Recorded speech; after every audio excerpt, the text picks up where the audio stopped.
Hello, friends. Welcome back to another episode of I'll Call You Right Back podcast with me, your host.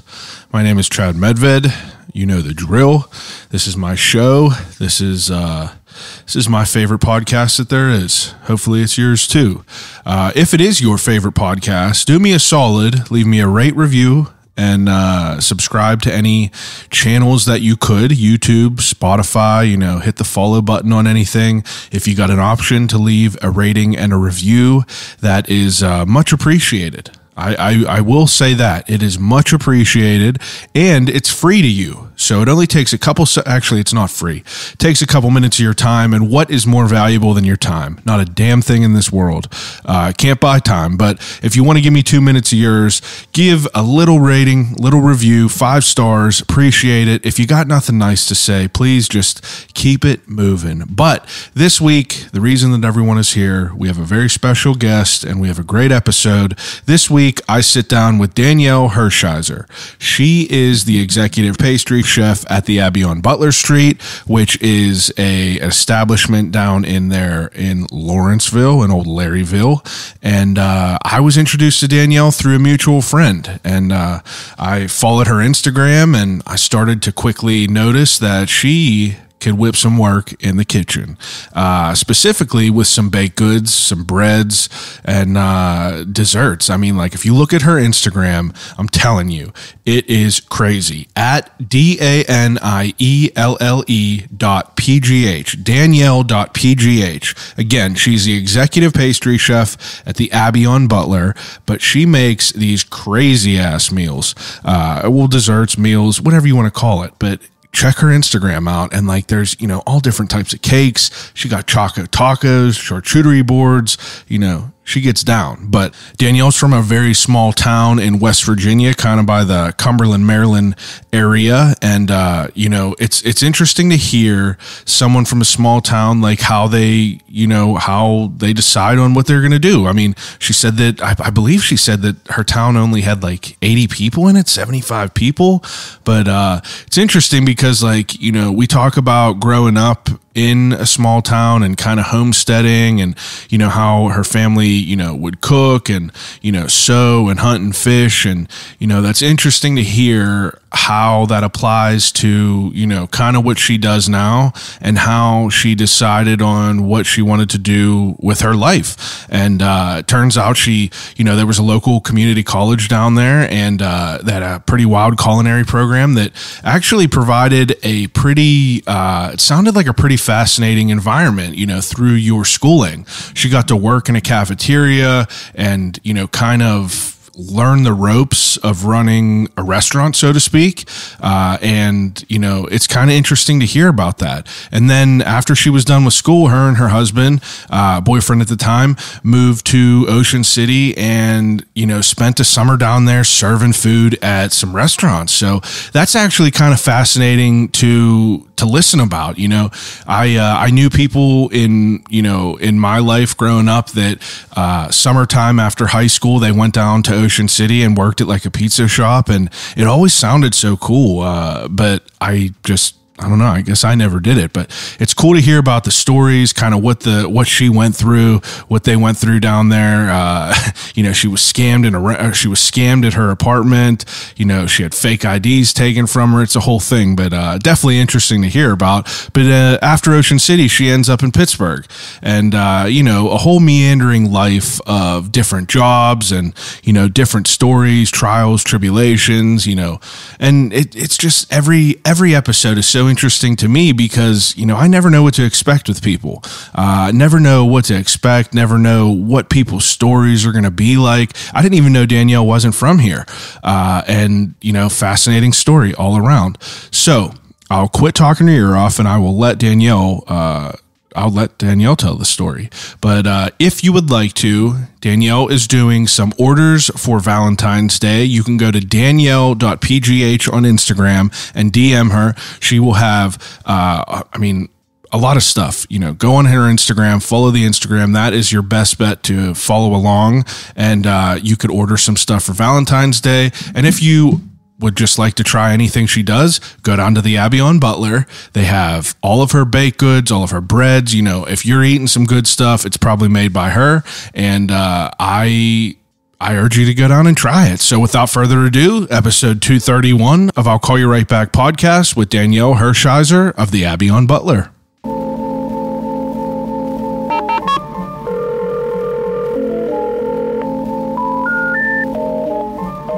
I gotta use the telephone. Hello?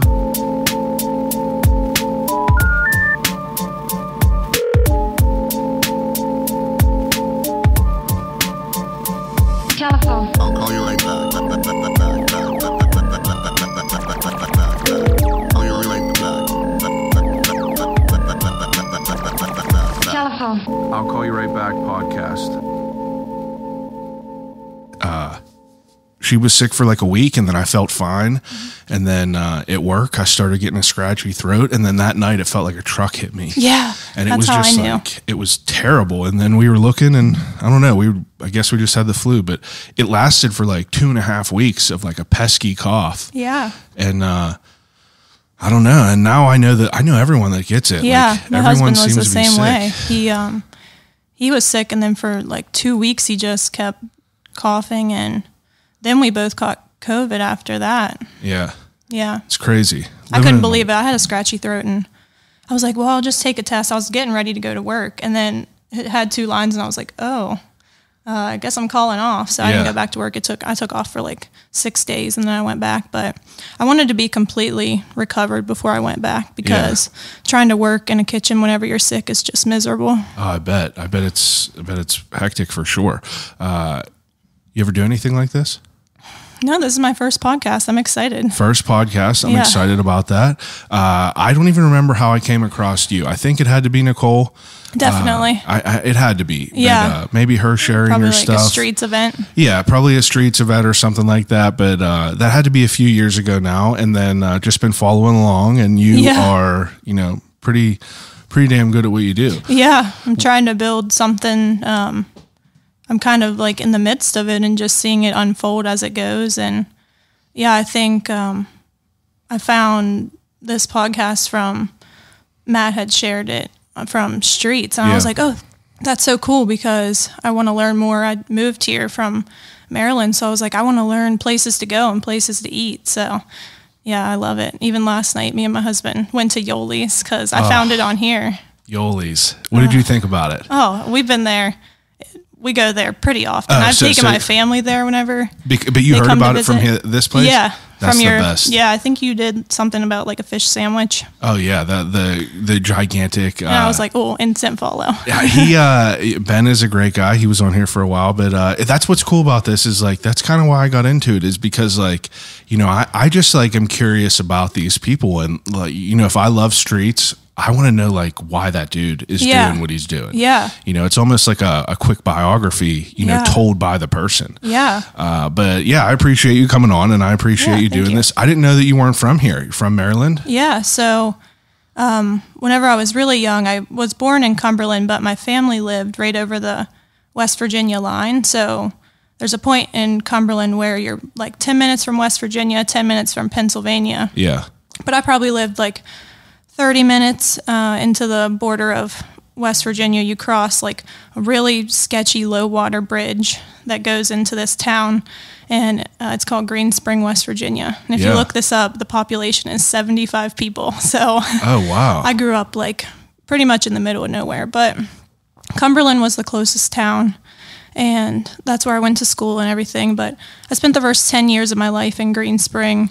My mom lived beside my grandparents. She found a house, so it was just like lots of years of spending time with family. Yeah, that makes sense. But What is, was baking like something that was always in your life? yeah, me and my grandma, I spent a lot of time with my grandparents whenever I wasn't at school. I would always be with either one of my grandmas, and my grandma on one side was a cake decorator, and then my grandma on the other side, she worked in factories, but she cooked at home a lot. And That's awesome. I remember making a lot of doughs with her, like for fun. We would make Play-Doh, and I loved that it was edible whenever you made it at home. Oh, yeah. So I would just sit there and eat the dough, and I was like, this is so cool. So I think that kind of rubbed off ties on you? into what I have now, because it's such a cathartic experience, like working with dough.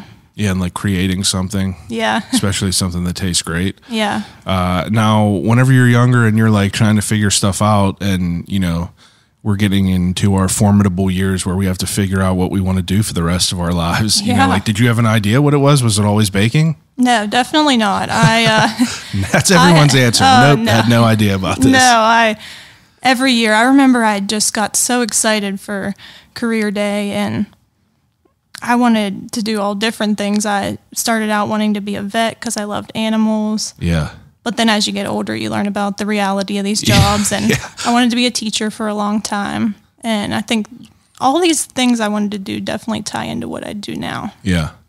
That's interesting. I mean, like through you, like, you know, trying to figure things out, are you cooking on the side, like, you know, just as a teen, you making your own food? Or are you working in the kitchen at all? There was a few times that I had my mom's coworkers reach out for some small things, and I definitely I was more interested in like testing things out. So I would come home from school every day and try to make a cookie from scratch with no recipe, and it would turn out disgusting, but I was just like, this is so fun to try, and I would just mix things together. And yeah, that would be that's cool. I mean, did you have like an inspiration of like what you were watching? Were you watching like cooking shows and stuff? Yeah, I was on social media since I was pretty young, and Can I ask how old you are? I'm 25. Okay. Yeah, but I grew up around my older cousins, and they had MySpace, and they made me one. I was probably like 8 years old. And you know, I went into Facebook, and from there it was like Pinterest, and I would see these cool recipes, and Instagram came out, and that's when everybody was taking pictures of their food all the time. And I was like, oh, I want to try these things. And I got really into like health stuff, which kind of like went downhill for me whenever I was a teenager. But I would try different things out. What do you mean you got into health stuff? Like food? You were eating health like food? I definitely started to put value to like foods that were good and bad. And I was really into sports since I was young too. Okay. So that's definitely a huge part of my life. And I wanted to be a really great athlete. So I thought, you know, if I eat right and I work out, I can make something of this. Because coming from a small town, I definitely thought that could be a possibility to go on to play. What was your sport? I played, I tried a little bit of everything, but the main thing that stuck was volleyball. Oh, okay, yeah. I started that in middle school, and with my height being 5'11", and that really helped me excel in that. Yeah, that's cool. You played other sports too, though? Oh, yeah. I started out whenever I was young. I wanted to be a cheerleader.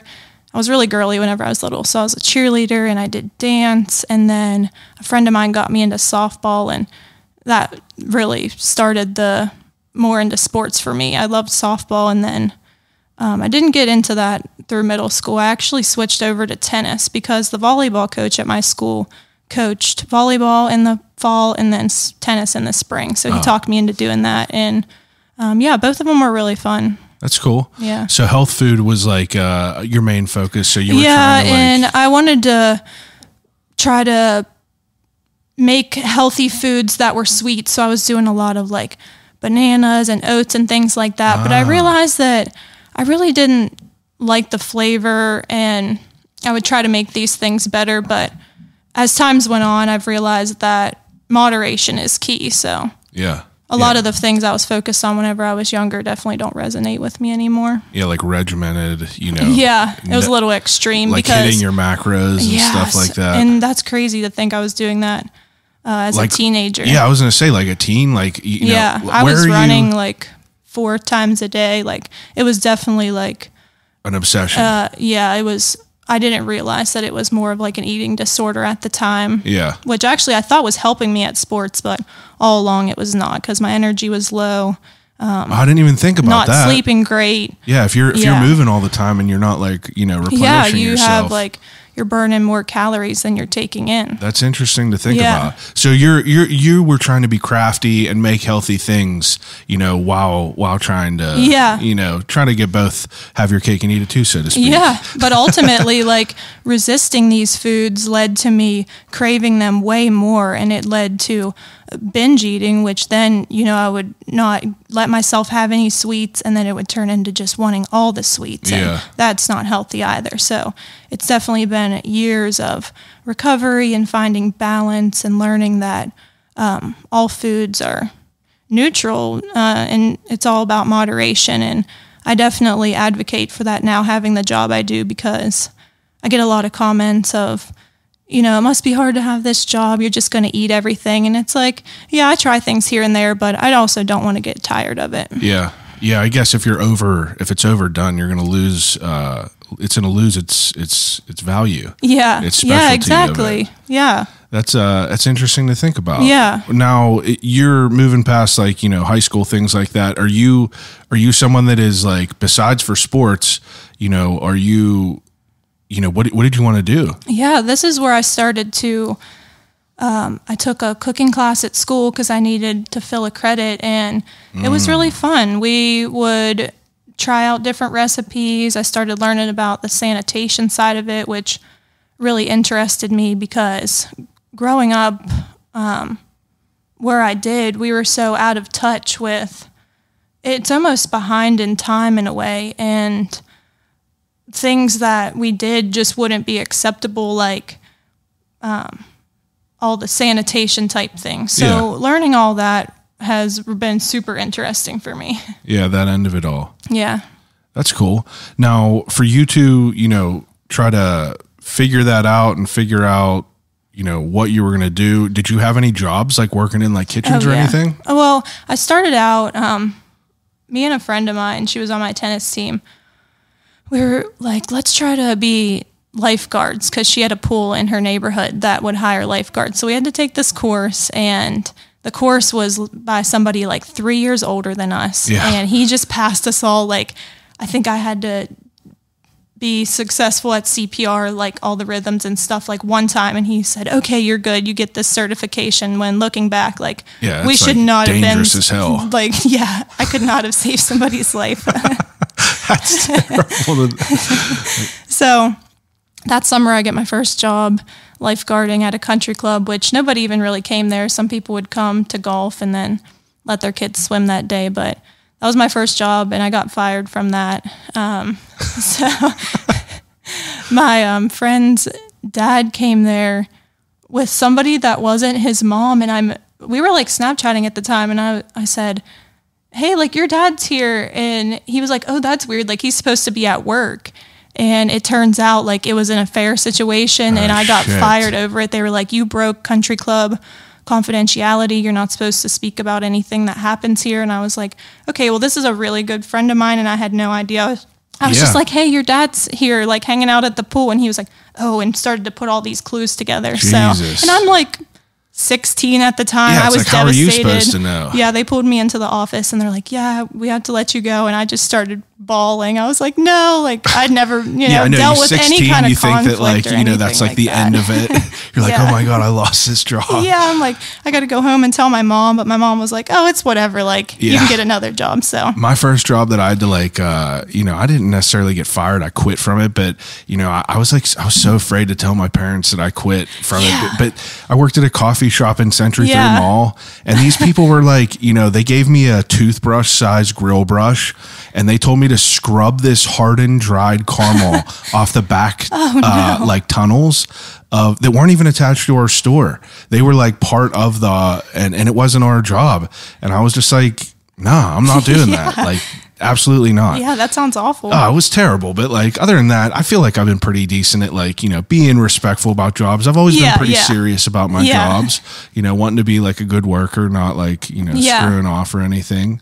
Probably getting paid minimum wage, which then was that's how it was. I was getting paid $7 an hour, and I was like, oh, this isn't even worth it. Yeah, it's not worth all the heartache of it all. Yeah. So what happens after that? After that, I start working retail. My mom knew somebody that worked in a shoe store. So if you ever drive through Cumberland, when you come down through... Is that where the bike trail is? Yeah. So I remember talking to you then whenever you bike through there. Oh yeah, there was I a hit brewery you up and I was there. like, I'm from Cumberland because you posted that you were at Dig Deep Brewing Company. Oh my And God. I was like, hey, I've been there before. And the person like in your Instagram story that you posted, I was like, that was one of my teachers. Like it's such a small town that Oh my God, everybody I forgot knows about everybody. that till now. So I told you, I was like, yeah, go to this pub. Like I served there. That's where we ate. Yes. That pub. That's where we I ate. missed that food. Man. That's Yeah, so weird. I so- forgot about that until just now. Yeah. I love that little area. You know, we've been there twice now. Just go down there and like ride bikes and then, you know, Yeah. just hang out in that little town, and it's cool. It's super cool that the trail starts here in Pittsburgh and then it ends in DC. So you go right through Cumberland, and Yeah, that's there's a ton awesome. of history in Greenspring too. So when I grew up in Greenspring, my mom would always tell me that there was a factory right in Cumberland. It was Bayliner boats, and my dad would get up in the morning and bike on that canal trail from Greenspring up to Cumberland and then work and then bike home. So it had to be like over an hour bike ride on the canal to get to work. But people would use it as a method of transportation because there weren't any buses or anything like that in that area. Yeah, still like kind of stuck in Definitely. stuck in the times. Yeah. That's interesting. Yeah, so Cumberland, I just love it because I think I would go back there whenever I'm older because I love the history behind it and the railroad that goes through there. And a lot of people hate it, but after you move away and you look back, it's like, wow, it's such a unique little mountain town that's so close to cities. Like I was 2 hours from DC, Baltimore, or Pittsburgh. So ultimately, that's why I chose to come to Pittsburgh, because it was like the closest big city that kind of felt like home. Yeah. When did you come up here? I moved here with my now husband. We moved here probably 5 years ago. Yeah. Now, what was like your reasoning to come here? Just because it was like a bigger town? Like, why not So, DC?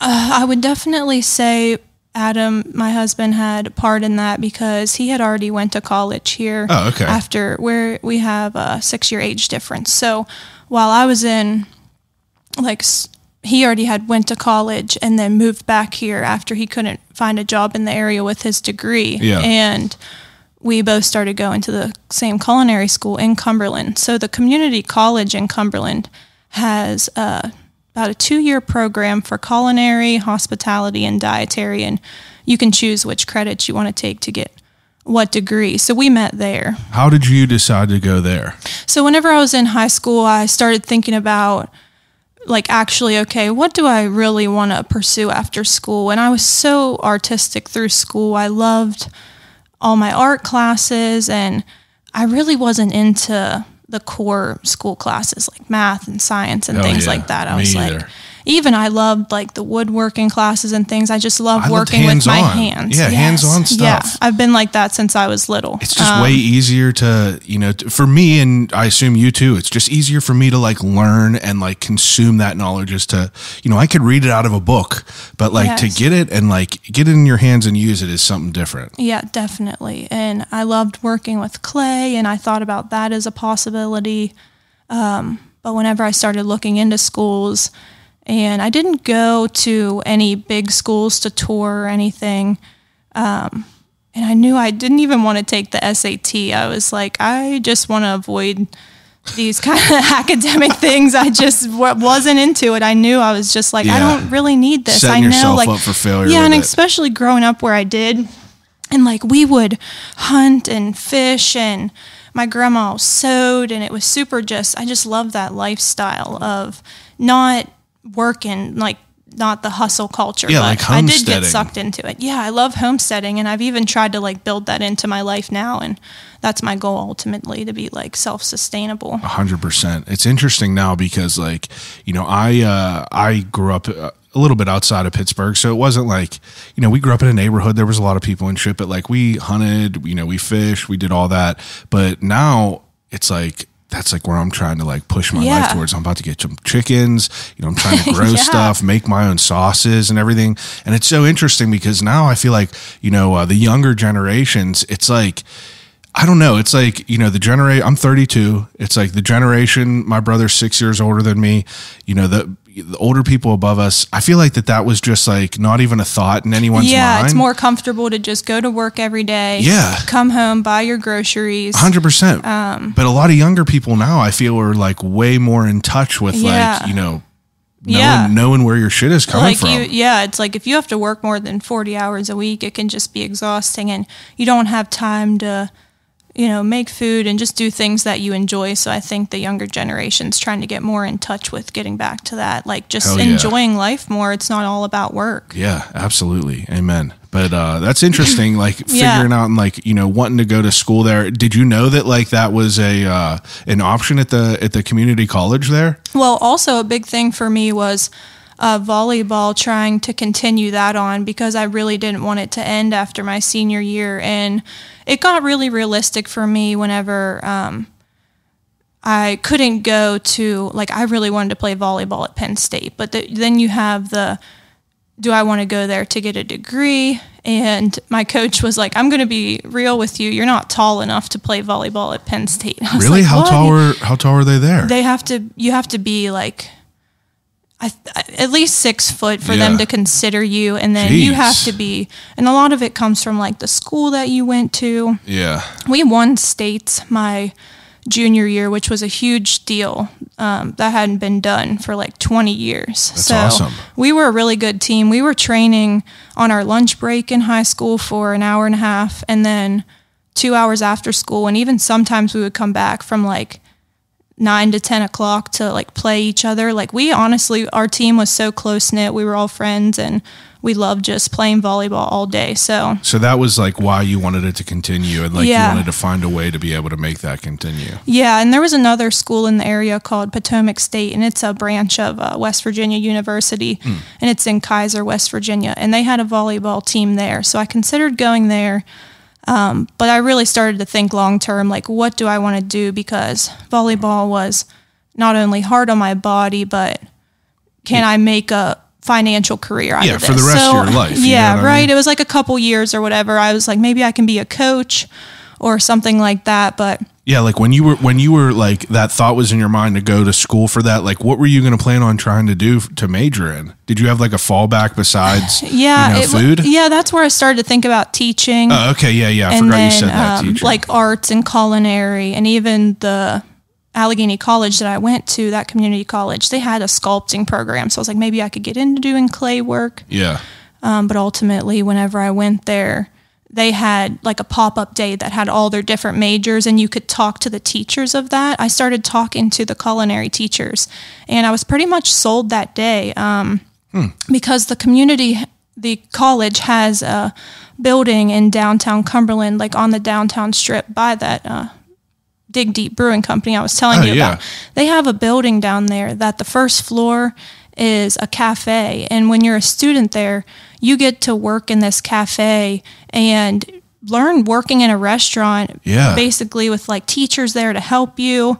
We were able to split tips. Like you were able to get a little bit of income from it. Wow. They had in the basement was the bakery. So you had to take at least 2 baking classes throughout the 2-year program. So the bakery was down there, and then they would sell, like you would bake cakes and stuff.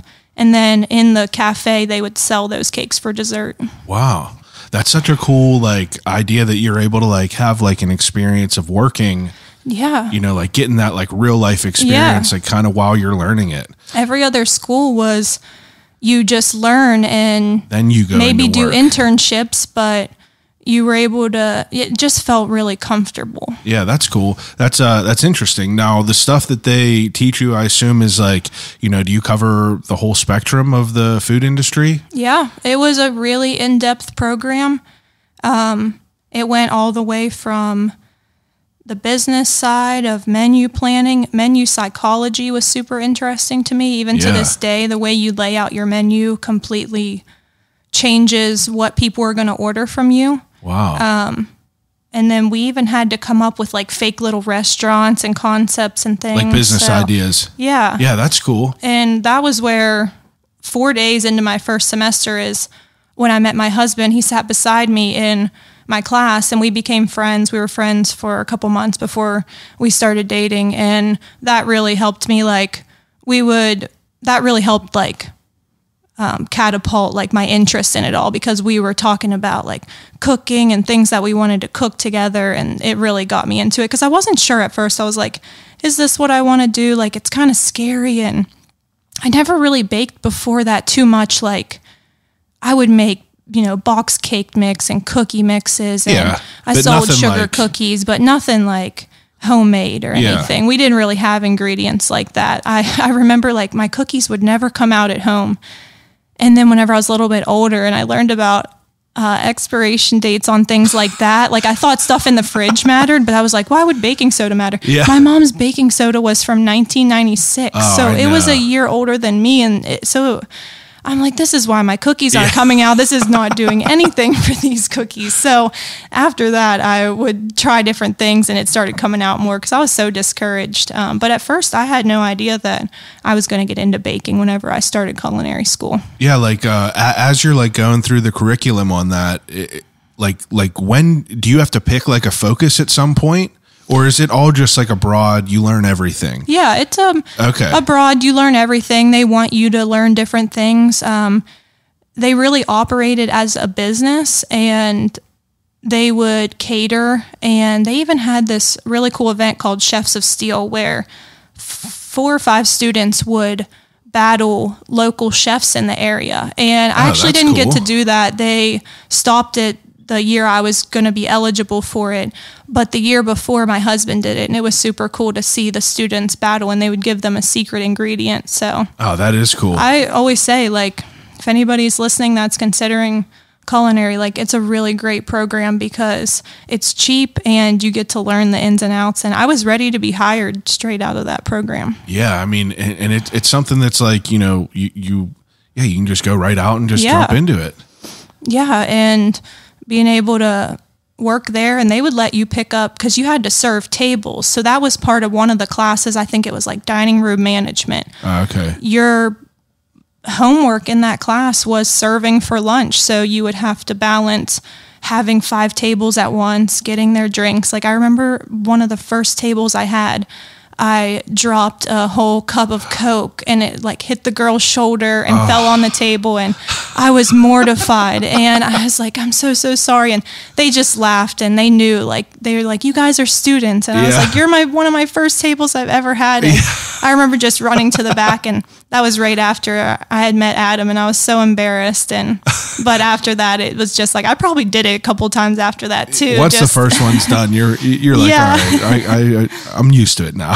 Yeah. It sounds like a cool environment to learn in. Yeah, it does. Definitely. It sounds cool. You said it was two years? Yeah, it was about 2 years. So it was like 2 fall and spring semesters, and then you had to do a summer in between.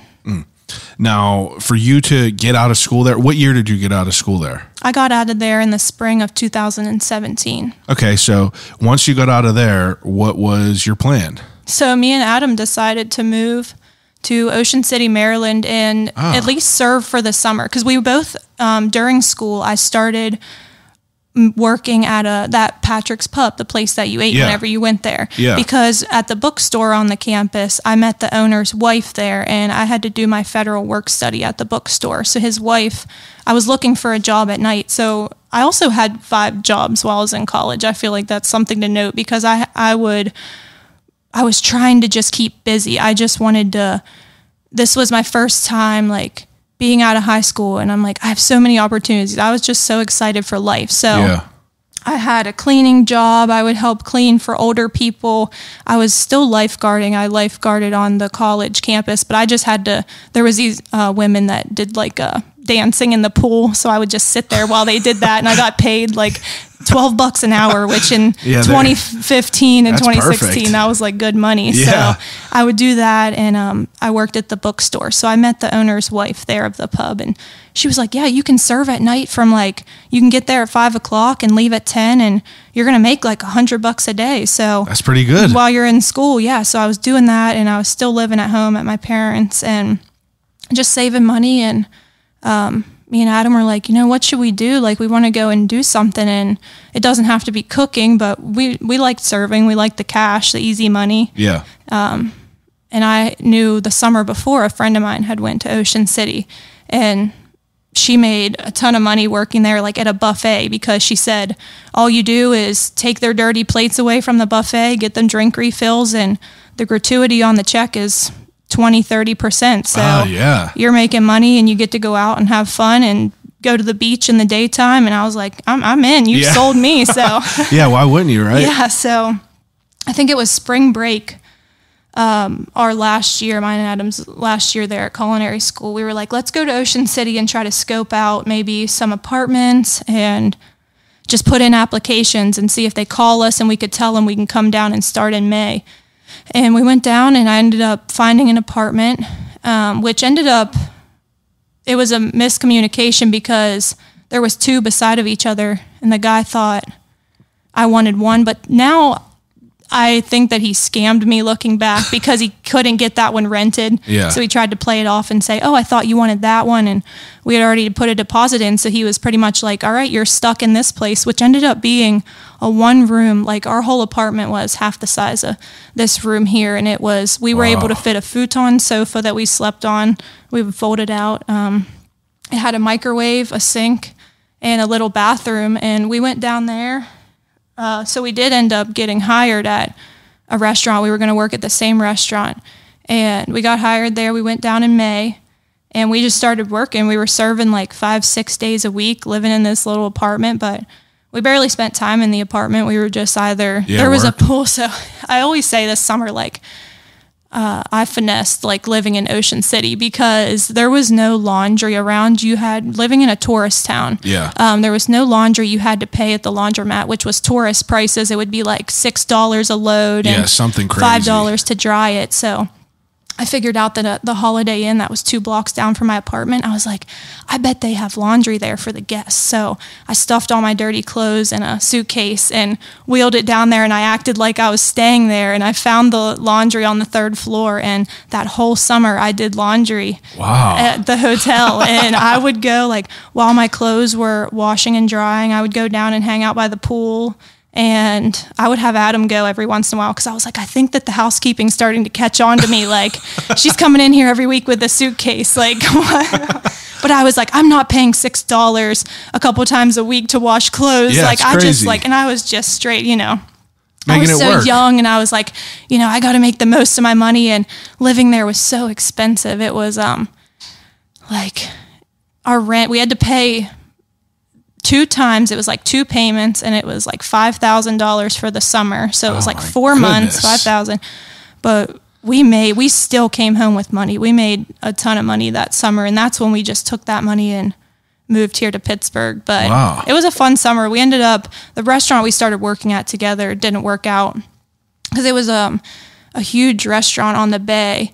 And we just weren't getting a lot of shifts. They had overhired people, hoping that some of them wouldn't show up that summer. But on the schedule daily, they had 50 to 60 servers, and every server had like 4 tables. But it was a huge restaurant. It probably sat like 1,000 people. It was insane. It was a fish restaurant. So living in a tourist town like that, it was super interesting. Like, I actually had to order a fake ID because working in a restaurant, you don't get off work till like 11 at night. Well, you can't get into any restaurant in Ocean City after 10 o'clock unless you're 21. Yeah. And I didn't want to cook at home. So I'm like, for me to be able to go out and eat at my favorite barbecue restaurant, like, I couldn't get in. The bouncer would be like, where's your ID? So I ended up like getting on Reddit, finding where to get a fake ID.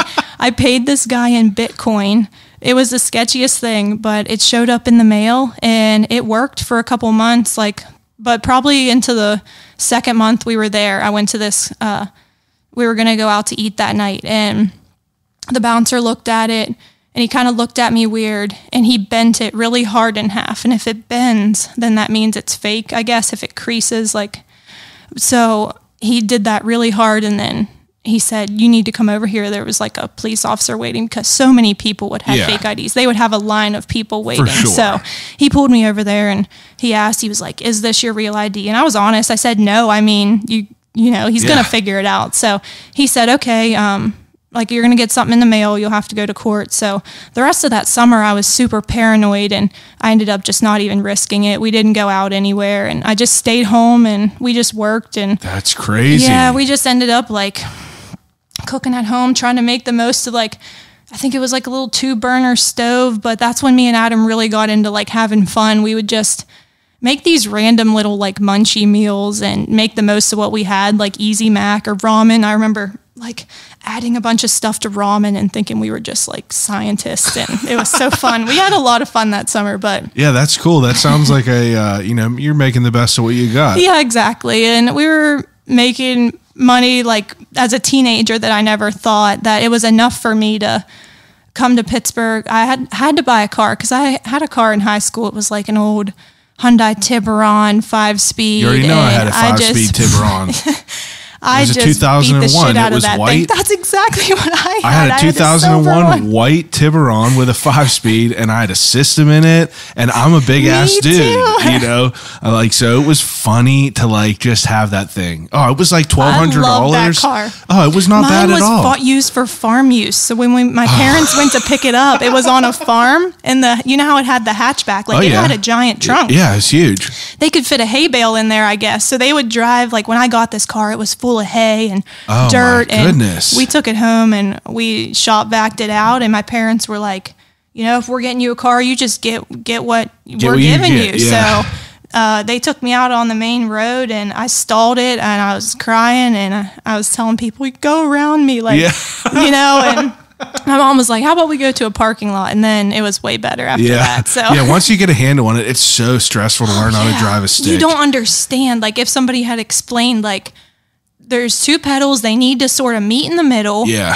How the gears work. But even they on just, hills, like, if you're on a hill, it doesn't matter if you're good at going straight. Yeah. Once you get on a red light on a hill, I remember on Route 30, there's like somewhere going past like a back way, there's a red light at this hill and it's literally like a cliff. And I remember stalling on there probably like 9 times.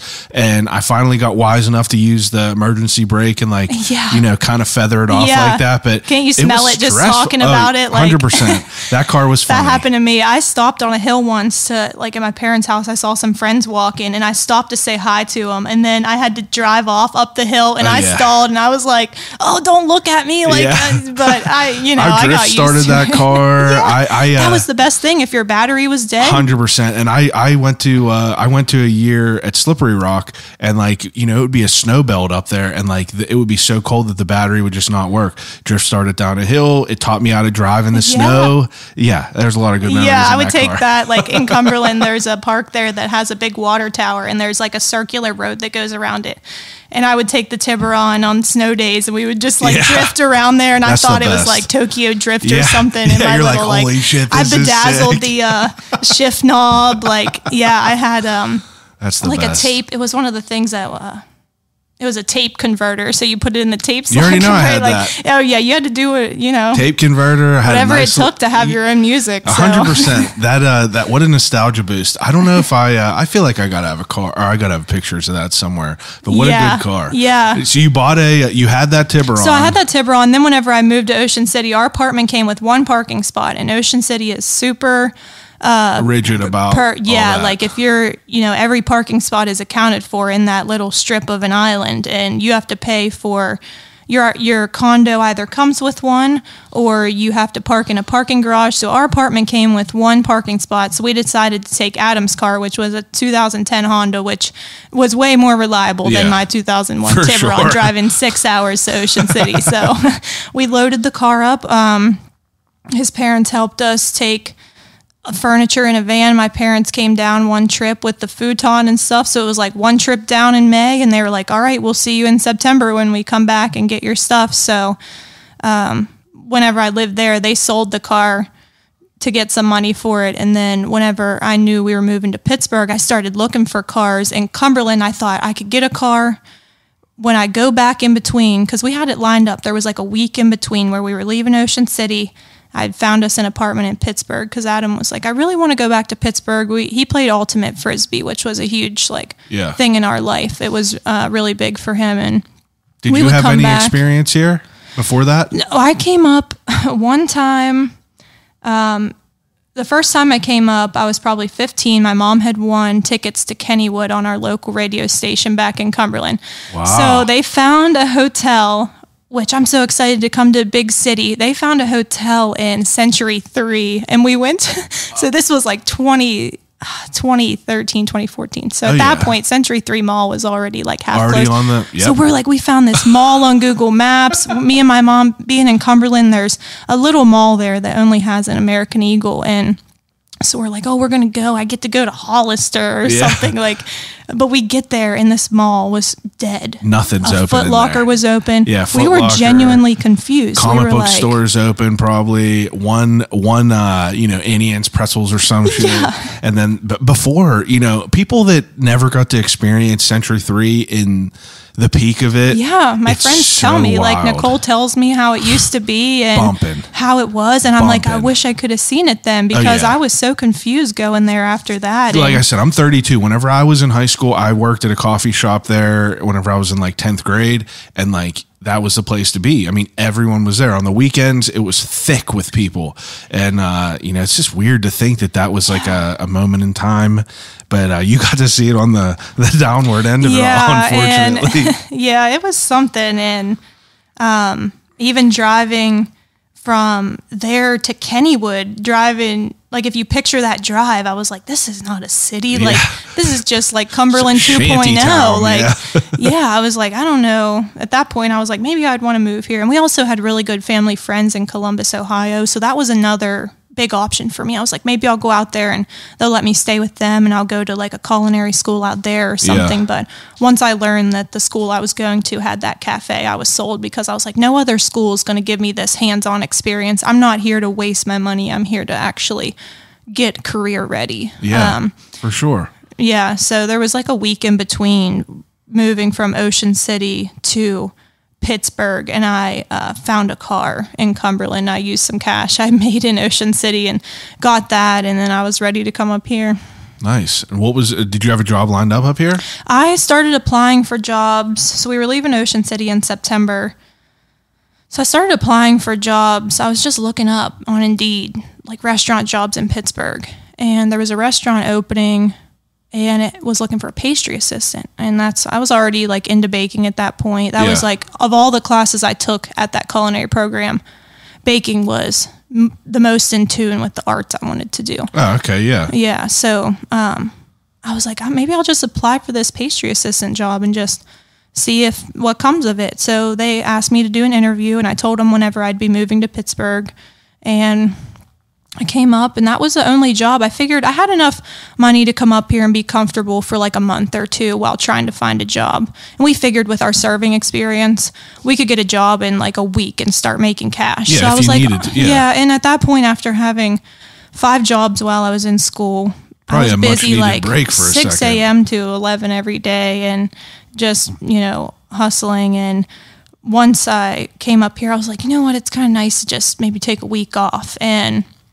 at that point, too, living in Ocean City, they had a Michael's craft store that I would go to because living in that little apartment, I couldn't have anything there that made me feel at home. I had a couple books. We had a TV, but I didn't have any of my art stuff that made me happy. And so I would go to Michael's and just look around, and they started coming out with Halloween stuff in August and September. So this is where I started getting into the Halloween decorations that they had, and they have their Lemax Spooky Town Village that they would set up the installation in the store. Yeah.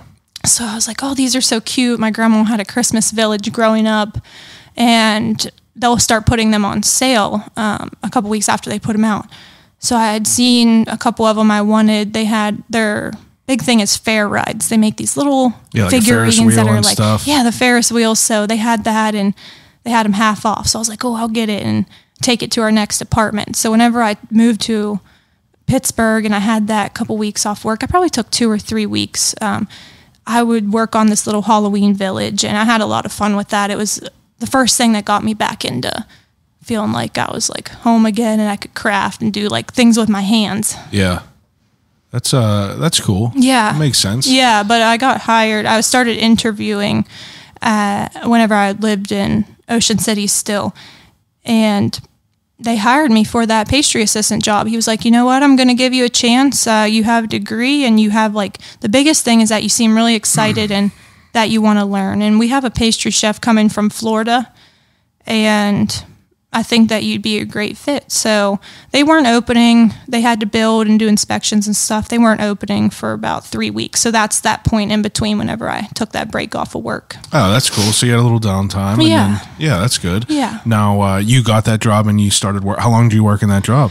Yeah, so I worked at that job until it was about a year and a half later. It was called Red the Steakhouse, and it was on ground level of the UPMC building downtown. So that was really cool to tell my family, like when I moved to Pittsburgh, like the big building you see in all the pictures, Yeah. like I'm working in the ground floor of that. Like, Yeah, that's awesome. It was super exciting. And you were doing pastry. You were Yeah. being an assistant there? yeah, so that was my first job. I worked with a pastry chef named Dana, and she taught me a lot. I worked there full time, just learning as much as I could. And the menu there was an upscale steakhouse. Yeah. And that's why they ultimately failed, because it was another steakhouse in downtown Pittsburgh that really didn't have anything that stood out. Yeah, nothing unique. Yeah, the food was really expensive. It was like an 8-ounce filet and everything was a la carte. So it was like $48 for a steak alone, and the sides were like $15 each. And they Yeah. really thought that people in Pittsburgh would be into that, but nobody really was. So it ended up failing. I worked there until about 2 months before I could tell, like, I had a feeling I was going to come to work one day and there'd be a sign on the door that they were closed. And that's what happened. 2 months later, everybody else that worked there, I still knew a couple people. They posted a picture that they came to work and there was a sign on the door that it was closed. Wow, with no. No. Wow. They still kept going till the end. I mean, there would be dinners where we didn't have anybody. We would maybe have one table, and it was like the amount of rent they paid there, how much the steaks and stuff were. We were just sitting on all this food. Yeah, was it just food And- getting wasted? Yeah, in our pastry menu, we made bread every day because every table that came in, each person got bread. And then we had a 8-item dessert menu, so we were prepping wow. that. We made charcuterie boards, so that was my first taste of like cheese and all like fancy cheeses and things like that. And the pastry chef, she had to go back to Florida to help them. And it was just me, and that's where I met Nicole. She came there to work as another pastry assistant. We needed help around the holidays, so we put out an ad, and me and Dana were looking through the candidates, and when we found Nicole, and we were like, oh, she seems awesome. Like, let's bring her in. And that's where we met. We worked there for a couple months. Nicole left to go to Alla Familia, and then I had left there to go to La Gourmandine. I thought that maybe I could try a bakery scene and see how that felt. Yeah. And did that translate, you think? No, especially with them being a French bakery, it's super strict, and it was not my cup of tea because I'm more of like just creative and flowing, and French baking is super particular. Yeah. And they have Regimented. a couple. Yeah. And it's very traditional. You don't break tradition. Yeah. You know the terms for things. Yeah, things have been the You same way expect forever. when you get something. Yeah. Yeah. Yeah. So they had a couple different departments there. They had a Danish department, which they would make like croissants and layered pastries. They would work on a specific machine called a sheeter. Yeah. Which like you... Just the layers- dough layers goes all back the and doughs. forth. You can fold it. You don't have to do it by hand. And they were making baguettes and things like that. So That's cool that I you was in probably got a Hazelwood. little experience doing that stuff. Oh yeah, I learned a lot there. It's really cool how they have 5 or 6 of them in the city, but the one in Hazelwood makes everything. And then so my shift was 3 a.m. to noon. Wow. Yeah, so Adam was working as a bar manager at the time. He worked for Burgatory for many years, and he was a bar manager working in Cranberry. And he would come home, and it would be about 2 o'clock, so he would eat his dinner. We would eat like breakfast and dinner together. Yeah. And then I would go to work from 3 a.m. to noon. And I worked in the pastry department there, which was specifically their... we would make like the tarts, the cakes when you see their mousse cakes, Oh, yeah. the creams. We would make fillings that went into the danishes that they were making. And whenever you did something, you kind of specialized in that. Like they would train you. Like my job was making the pâte à choux. And What is that? Pâte à choux is an egg-based dough that's cooked, and then you pipe that out so it makes eclairs, cream puffs, and that is the base for many things. So I noticed too. Pâte à choux. Pâte à choux. Never knew what that was called. Yeah, so I was cracking, like, eggs come in flats, and they have like 30 eggs on a flat, and I was cracking like 10, 12 of those, I think, to put into a batch, and then you're cooking it in a huge pot on a burner, so it's very high volume. Yeah. Whenever you say 10 or 12, you're talking about 10 or 12 flats? Flats. Yeah. So when you make this dough, then like these are 4 to 6 hour projects. Yeah. And then your other 2 hours of work are helping. If you get done, you help other people do their stuff so that it's fair and everybody gets out of there, at noon. Yeah. But it would be, my lunch break was like 8 a.m. Wow. Yeah, so I did that probably like a month, but it was really hard to acclimate sleeping to that because my shift downtown was 2 p.m. to 10 p.m. I was just going to ask you, like, what, like that had to be rough to like switch, just like when you were going to be awake for your life. Yeah, I was very sleep deprived and trying to go to bed at like 5 p.m. So I had like blankets over the windows. I'm just like drinking alcohol, and that wasn't healthy. Just trying to go to sleep and things. So I was like, I don't know if this is the best for my lifestyle. And there's no end to that in sight. Like, that's how they operate. Yeah, the people that work there be. have worked there many years, and you get used to it. Like, they go out for drinks after work, and it's 1 p.m., and they go to a bar in Southside, and then you go home and go to bed by 5. And I was like, this is crazy, because I'm only... I'm like 19 or 20 at this point. So I'm like, I feel just out of touch with society and people my age, because I'm going to work and people are leaving the bars in Hazelwood, and I'm like, I'm a teenager, but I feel did like that. You're missing out. Yeah, I feel like I'm missing out, but I think though, like, I'm learning and I'm doing, like, this is really cool, and we did a lot of cool stuff there. I mean, they have a giant, like, walk-in, but it's just very simple at a French bakery. You've got butter, eggs, flour, raspberries to make your raspberry filling and sauces, and everything is cross-utilized. There's very little waste, unless the fruit's moldy, like the fruit gets cooked into things. So this job taught me a ton about waste management, which carries into my job now. Wow, that's interesting. Every position gives you another tool to add to the toolbox. Absolutely. Recipes, like, I've collected over years, and at that point I started looking for another job because I just didn't feel right. I wanted to get back into a restaurant scene. And whenever I told my coworkers that at La Gourmandine, they were like, oh, we knew you weren't going to, like, the good ones never last here. Like, we knew you were going to go back to a restaurant, like, because their turnover rate's really high just based on, like, all the factors. It's factory work. Yeah, I mean, the pay isn't great because their profit margins, like, I know why. I mean, you can't make a ton on $4 pastries. Yeah, like, for sure. I understand why, to make a loaf of sourdough bread takes a long ass time. Like, I never really understood it until, I became a sourdough pandemic baker, and I perfected it. I did all right with it, but it was like, until I was able to do that and figure out how difficult that was you would never understand, what goes into everything that we're always just eating. We're just going in there and just buying a box of good things, and like you said, it takes 6 hours to make these doughs. And I mean, I think it's crazy. That I developed carpal tunnel. You put it into a piping bag and you're piping it out. You have a whole rack, so it was like 12 trays, and then the rack goes into an oven that the whole rack goes in there. It's like a stand-up oven. Like, you could get in there. It's probably beating up your body on that too. Seeing this equipment was so cool that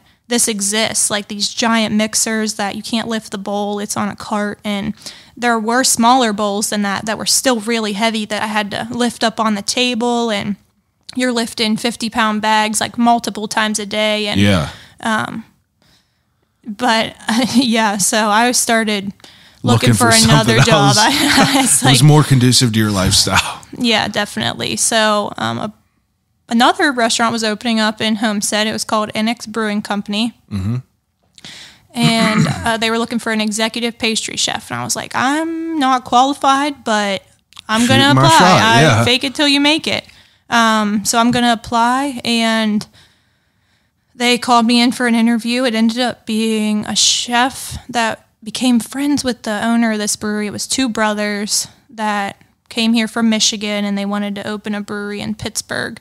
And they were friends with this chef from St. Croix because they would vacation there, I believe. So they were like, how about you come up here and we'll open this brewery and you cook food here. So he was like, I need a pastry chef. Like, I want to have breads. And they had a pizza oven put in. It was a very expensive pizza oven from like Italy, I think. They had this put in. So they're like, we need a pastry chef to make sure we have really good dough for this pizza. So they pulled me in for an interview, and he called me and he was like, we're going to hire you. Like, you're the most qualified. And I was like, whoa, like they must not have got very many applicants and I was like, you know what? Like, I'm going to be confident. And looking back, like I did the best I could. He brought me in and he was like, you know, what equipment do you need? Like, this is a new kitchen. Like, you can have whatever you want. And I was like, I don't know. Like, what are you, 21 at this time? I'm about to turn 21 because I couldn't even drink whenever I started at the brewery. It was like August, I think. And then a month in there, I turned 21. And it was super cool. So I started out my career in the beer industry. And Adam, he was probably 26 at this point. So he was already into drinking beer from college, like IPAs and things. So whenever I applied for a brewery, he was like, oh, that's awesome. Yeah. So that's whenever I started getting into beers and things too. So you were the executive pastry chef there. And I mean, how long does that last? So I was there until they closed. So, about a month into that job, I needed help. I was making pizza dough. They were only open Wednesday to Sunday, but I was making over 100 pizza doughs a day. What was that like? Did you have any experience making pizzas? So no, they asked me, they were like, make us pizza dough and let's try it. So I tried and I had no idea what they wanted because there's so many different styles. Yeah. So I'm like, can you give me a rough idea of how you want the crust or anything? Because I tried one recipe. I was just trying random recipes just to get a start on it. The only experience I had with bread was working at that restaurant downtown, making the table service bread, and we'd make some sourdough. I had a starter there, but when I went to this job, I had to learn how to make pizza, and I was like, okay, every recipe calls for 00 flour, so I ordered that in. And then it seemed simple, olive oil, water. They had a giant mixer there. So the first recipe I tried came out almost like naan. It had a pocket in it. Yeah. And it was more of like a flatbread because they kept saying we want flatbreads. So I tried a flatbread dough and they weren't really happy with it. They were like, this just isn't what we're imagining.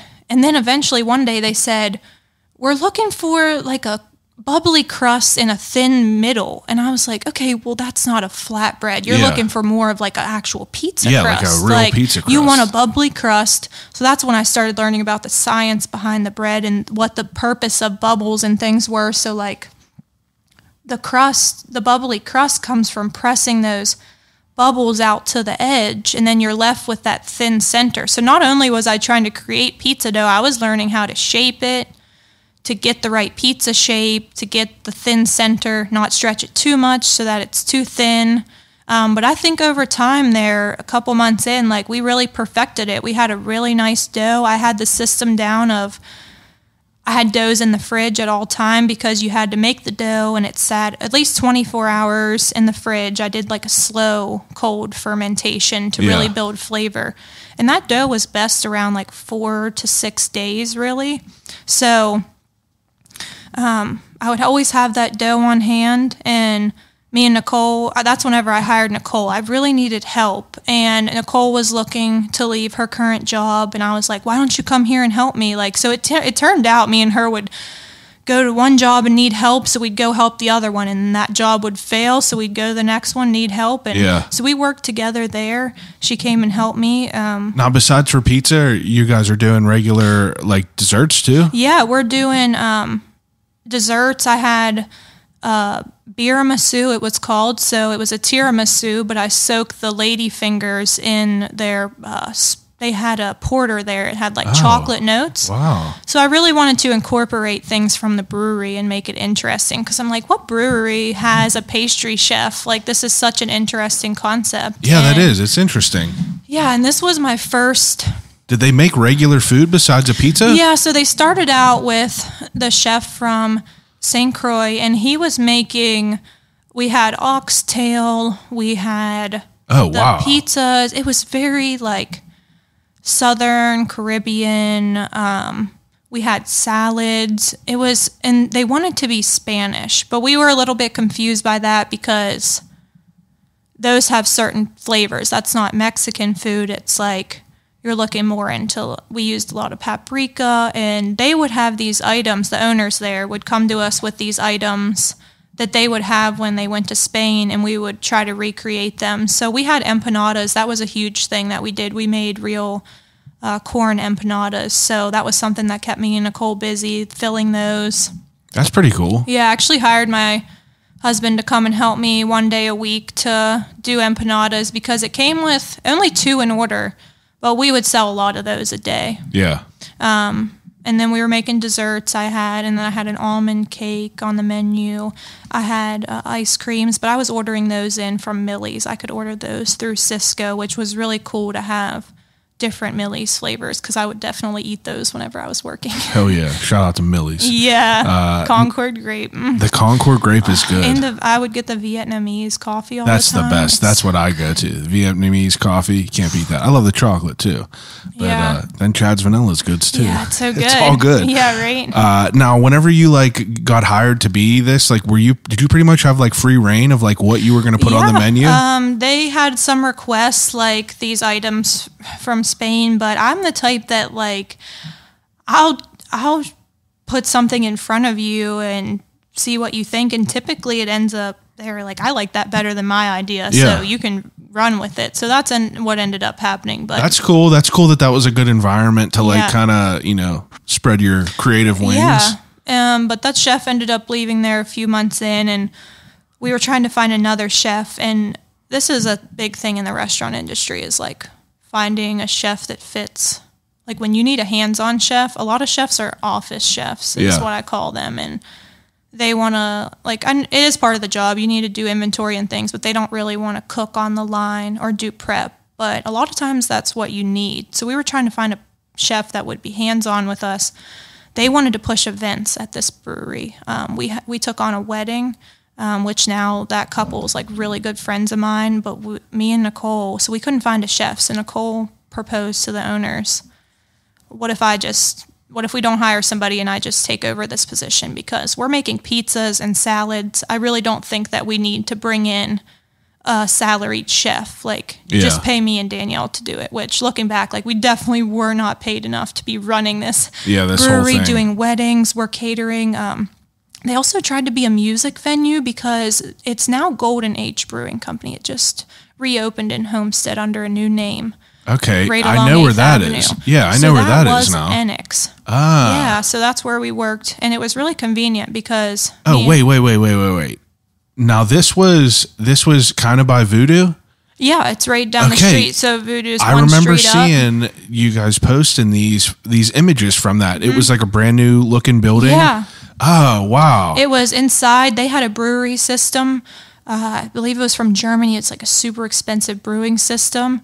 But Holy this place just took that over. I mean, it was millions of Oh, dollars. it had to be, because I remember it looked brand new. Second floor. Looked beautiful. Everything looked beautiful in it. Yeah. I never was in there yet, but I remember seeing Nicole post a lot of stuff about it. That's interesting. Yeah. So, how long was that open? That was open from August of that year until, I don't know if it went 2 years, but it was October that they closed. Yeah. They called us in for a meeting, and they said, we got to close. We're out of money or whatever. But they ended up keeping it open to get rid of the beer for 2 months after, I think. But at that point, I was pretty devastated, because I took it very personally.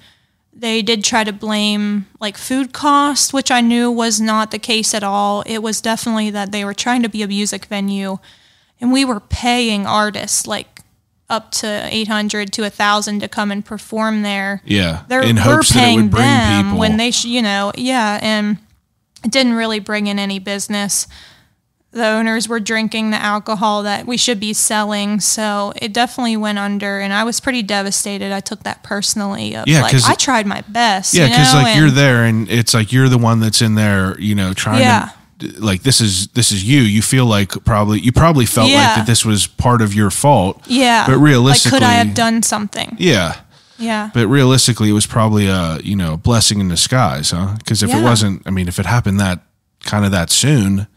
I don't know. It sounds like it was fun while it lasted. Yeah, I learned a ton there, and doing that wedding definitely showed me that that's something that I want to get into. And since then, I've taken on like multiple weddings. It's something I do on the side because we did a big cheese table for them, catered the dinner, and then I did a big cookie table. And I was like, this is just so fun. And it's so different from the normal everyday restaurant life of cooking food, you clean up at 10 o'clock, get drunk after work, and go home. Like, the lifestyle is just not sustainable. Yeah, that's interesting. Yeah. Now, that place closes down, and, where's your mindset then? Yeah, so I was able to get on unemployment from there, and it wasn't much, but it was enough to, and I had some savings. So again, it was like when I moved to Pittsburgh, I was like, it might be nice to just take a break because I just push myself so hard and I never stop until it gets to the point where I have to. So I was like, maybe I should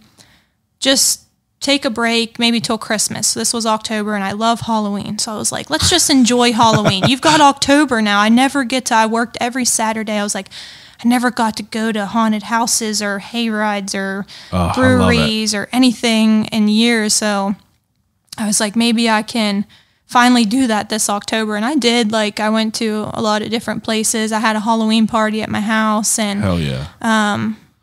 Then Nicole was like, I got to go back to work because she did it too. We had fun. Like, we would hang out all day and we were just chilling. We would like sell like cookies and stuff just for fun because we were like, oh, we're unemployed and we're just hanging out, like sleeping in and stuff. We never got to do that. We had to be at work so early. Sell a couple orders of cookies when you need a little change. Yeah, exactly. When you want to go out to dinner. So, and that was the first holiday market that Streets did that Nicole from Fransom's stuff on Instagram. Yeah. She organized a holiday market and asked me and Nicole to sell some baked goods. We were unemployed and we were like, yeah, like this would be awesome. So we used a kitchen somewhere and made baked goods and sold them. And Nicole was like, I got to get back to work. Like, I'm tired of sitting around. So that's when Nicole got hired on at the Abbey. And then about a month in there, Nicole was like, I need help. Like, do you want to come back to work? And I thought about it for a little bit, and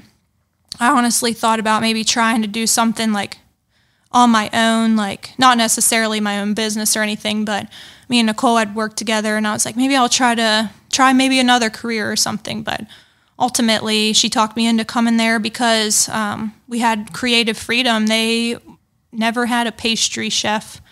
They did have a pastry chef, but it wasn't very serious. It was like making like cakes and cookies and things. But with the background that me and Nicole had, it was weird for us to go from these duties of like executive pastry chefs, always having consistent dessert menus. Our big thing is doing different features every weekend, like keeping it interesting. And when she got to the Abbey, they didn't have anything like that. And we were like, oh, this is weird to just like make cookies and stuff. So she was planning to create like a really in-depth dessert menu. And so she's like, I'm going to need help with this. Like, why don't you come here and work with me? So that's whenever I started there. That was January of 2020, about a month before COVID hit. Wow. All the way back then. Yeah. Whole lifetime ago. So at that point I'd had like, and we bought a house right after working at Enix. So that was interesting, buying a house, and they're like, all right, we need your work history. And I'm like, all right, I've had about 15 jobs in the last 3 years. And they're like, why? You know, like they thought it was discrediting for buying a house. And I was like, well, I work in the food industry, and honestly, I'm just trying different things. But every job I had, you could tell was like a level up from the last one. Like it was like I started as a pastry assistant, then I worked at a bakery executive, and then Nicole, we kind of like named ourselves the executive pastry chefs at the Abbey because we were able to have that creativity. And we were working with the kitchen at that point too, with the chefs of like, hey, we're here and we have this experience. Like we can definitely help you make things for the kitchen menu. And that's where the, I don't know what you call it, the bomb of my burger buns went off. And me and Nicole started out making those there. What are these? So I actually brought you some today. I make the burger buns at the Abbey. So me and Nicole started out for fun. They were going to put a burger on the menu. We were like, we can make the bun for that because they didn't sell very many burgers. Yeah. So we're like, yeah, we can handle like making burger buns because we made sourdough buns when we worked at Enix for a brisket sandwich. We made about eight buns fresh every day that you could come in and we cooked brisket, and yeah, you could get a brisket sandwich. And so we thought... This was at Enix. This was at Enix. So we had that experience making the buns. We knew we could do it and handle some every day. Yeah. Then that's whenever COVID hit and the menu got super limited at the Abbey. And it went into almost like just grab and go, Grubhub food. That went on for a couple months. That's such an interesting like pivot that people had to like really think about during like the pandemic and like in the food industry, because a lot of shit like this is something not being in the food industry that I would have never like kind of took in consideration was the takeout ability of things. Because a lot of restaurants like and I know Matt from Streets was telling me about this, and like a lot of his stuff is like more plated dishes that are like, you know, might not be as user friendly to just put in a box to take home on, you know. And that's how I felt, because my desserts were always like really nice plated desserts. Yeah. That was my big thing, was like it was super composed. My desserts are like $13 to $15. You're getting like cake, a sauce. Like it's an experience. You know, you come out for a drink, a glass of wine, because NX was like a brewery, but they also had a lot of Spanish wines that you couldn't get anywhere else. And that's why that couple that got married there like ultimately chose us, because they loved wine, and that was somewhere that they could get these special things for their event. So it was that's like, interesting. Yeah, so it was a really good opportunity.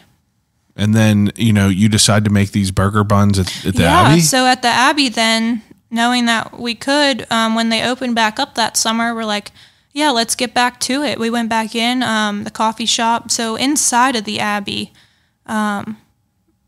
it's a coffee shop, a bar, a restaurant. So you have all these little things that make up one place, but like when you're sitting at your table, you can get a drink from the coffee shop, and so it all ties together. So it was really cool, like being the pastry team there. We're in the midst of it, and they were really happy with any kind of income we could bring them at this point in the pandemic. So we're like, let's make bagels people could pick up on Grubhub. Oh, wow. Because Spirit was doing that in Lawrenceville and some other places, and we were like, you know, we're just sitting at home and we could be doing something. Yeah, figuring it out. Yeah, so we started making little container desserts. I was making Black Forest cake, pies, just like things I thought when you're sitting at home during the pandemic, just something that can bring some comfort. And that's a big thing for me. It's just like baking with love and really putting like intention into it. Yeah, and like still being, you know, take-outable, you know, take-out friendly, rather. Yeah, and at this point, with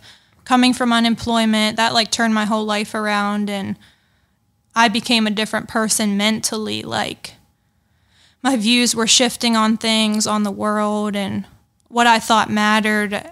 I was realizing like it's always like just try to be happy, but it takes measures to get there and having to change things. So being comfortable, I got really used to being comfortable, and I was like, you just need to learn how to be comfortable. Like being uncomfortable. And the pandemic just, you know, really wrecked that. Like being uncomfortable, just sitting and just being still, and that drove me crazy. And I just realized like it's really not for me as much as I try. Like I'm still working to get like peace of mind, but I don't think it's what I thought it was going to be, of like, you know, everything's just chill. I think I have to make my own version of it, and it's just about like setting boundaries within the job, because being a pastry chef is just super taxing mentally. Like I said, whenever I was in school, I hated math and science, but now I have a job that's all like, that it that's is. all it is. Yeah. Yeah, I mean, but I have like recipe books in my head and a lot of things I've learned about myself. Like I'm definitely neurodivergent, but I work with it with my career, and I love that. Like it's nothing that holds me back, and I hope that everybody realizes like it's not a problem or anything. You can definitely work with it and for sure make a career out of it. And I love that. Yeah, that's awesome. It's cool that it's cool to hear how everyone pivoted, while, everyone had this downtime.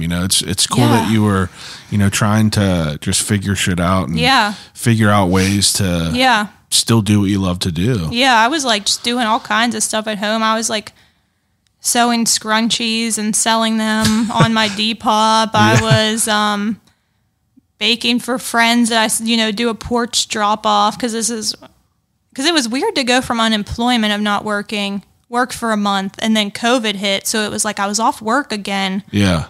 But I couldn't go anywhere. Yeah, it was we weird. We didn't know what was going to happen. I didn't know if food was safe to like deliver to people. Yeah, because in the beginning we didn't know if people were just going to start dying, immediately. We didn't know. It's weird to think about it now compared to what we thought about it from the beginning, knowing what we know now.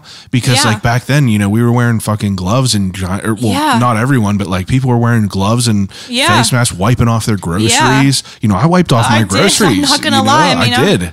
I was crazy for a while too, and I remember not seeing my parents on Christmas. The first year, you're like, this is crazy. This is happening. Yeah. And now people just are like, fuck it, I guess it ain't here now. Yeah. But I don't know. It's just wild to think that this all happened in the last 3 years. Yeah. And it just all kind of runs together. It's just so weird. Yeah. And then in August of 2019, me and Adam went on vacation, back to Ocean City for a couple days, and he proposed while we were there because it was such a meaningful place to us. So then we spent 2019, and then that's when the pandemic hit, right after that. So we weren't sure when we were going to be able to get married. We ended up having a 2-year engagement, and we got married in September of 2021. But even then, we weren't sure. We were so scared with COVID, and so crazy to think we were in that just now, and now we're sort of on the other side of it. But I mean, I just had it not too long ago. So everyone I know has it still, even after getting 5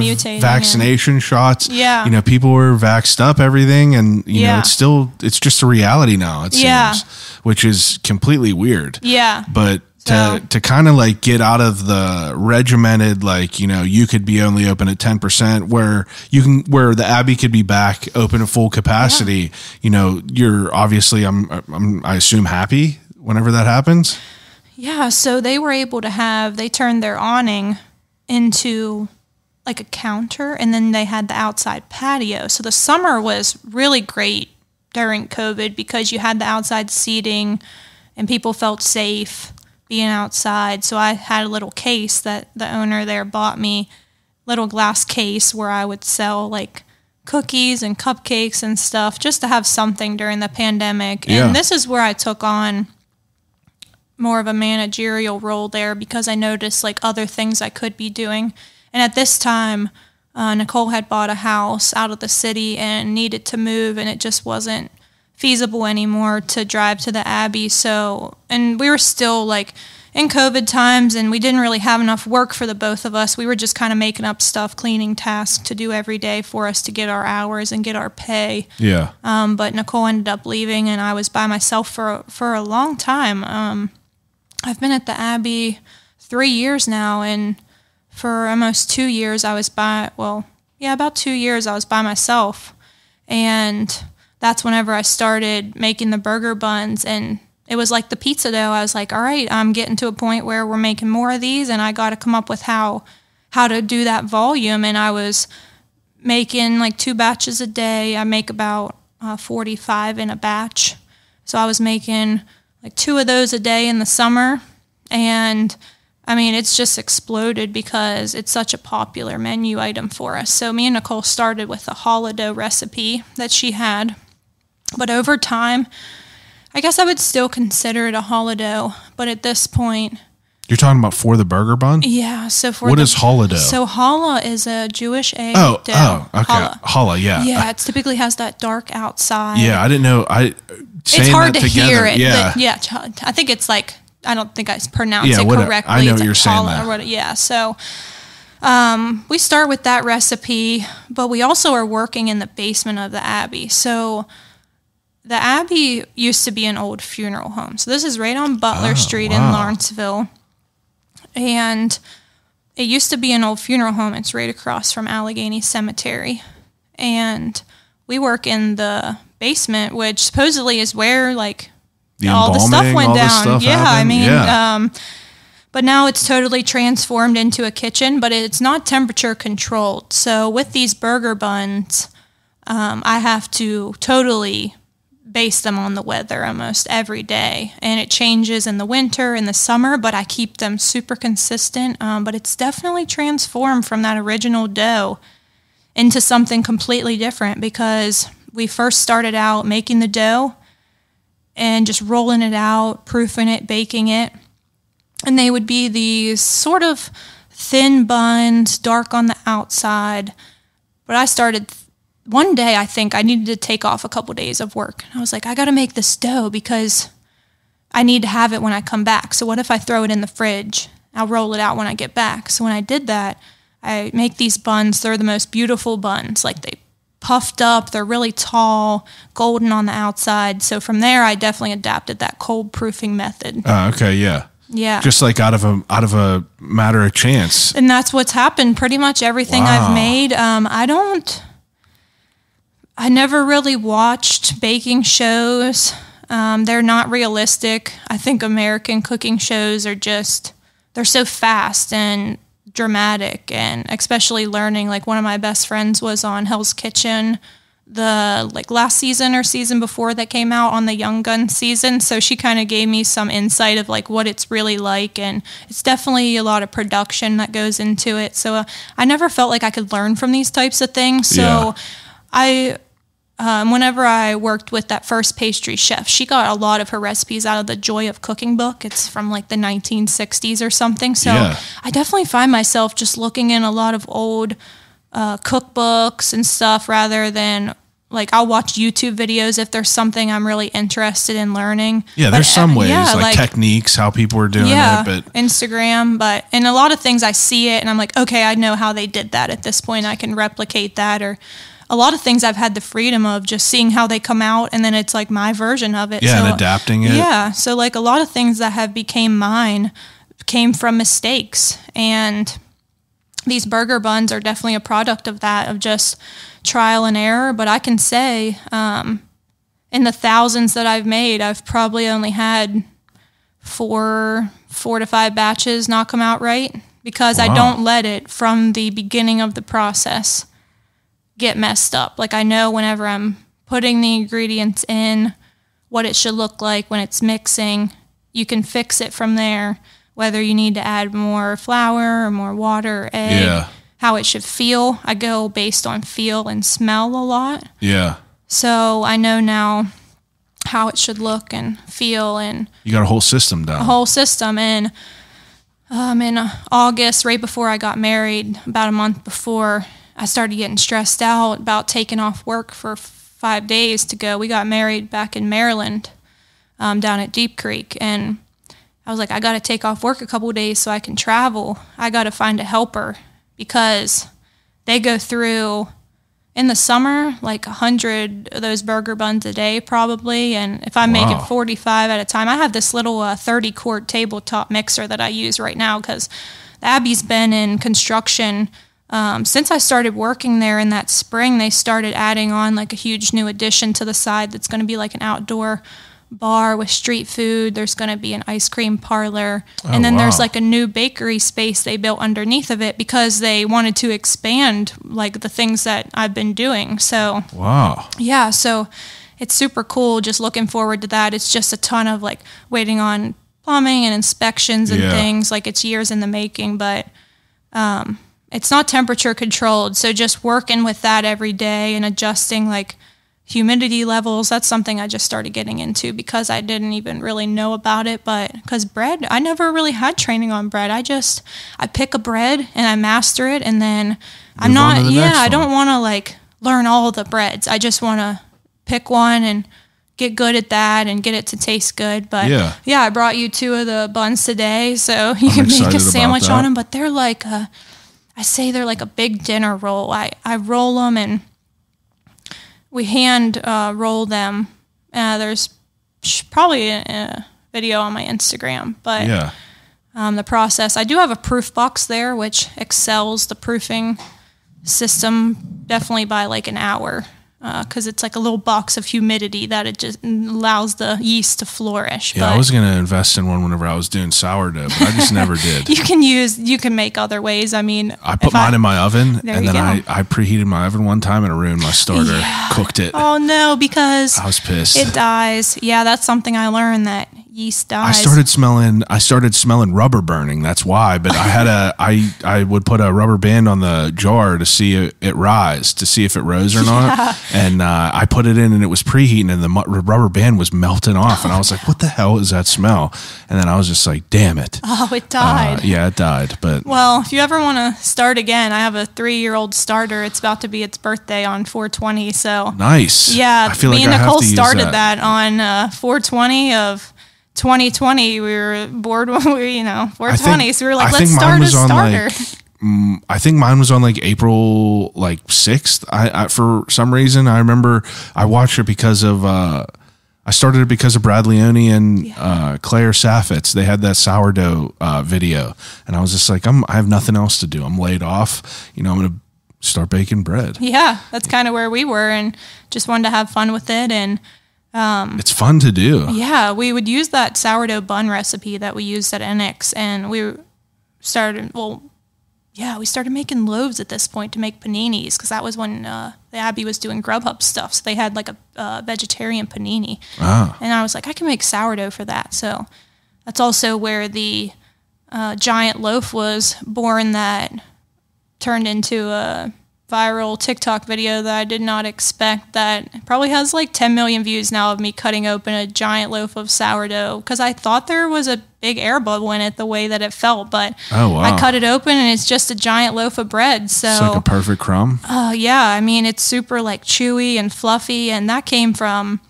having the starter like really nice. It's a stiff starter, and it just makes these really fluffy. It's not the rustic type of sourdough. That's something that I don't have the patience for at this point, and like the energy for. I'm kind of just like, I want to make this and get it done soon. But I do make the sourdough, and I let it sit overnight in the fridge. That's a pain. Roll the loaves, proof them. Labor of love. Yeah, so that summer I was making 12 loaves of sourdough a day for these paninis, 5 days a week. And it was a ton. So I was pretty much just making burger buns and sourdough and chocolate chip cookies during the pandemic. But it's slowly over time.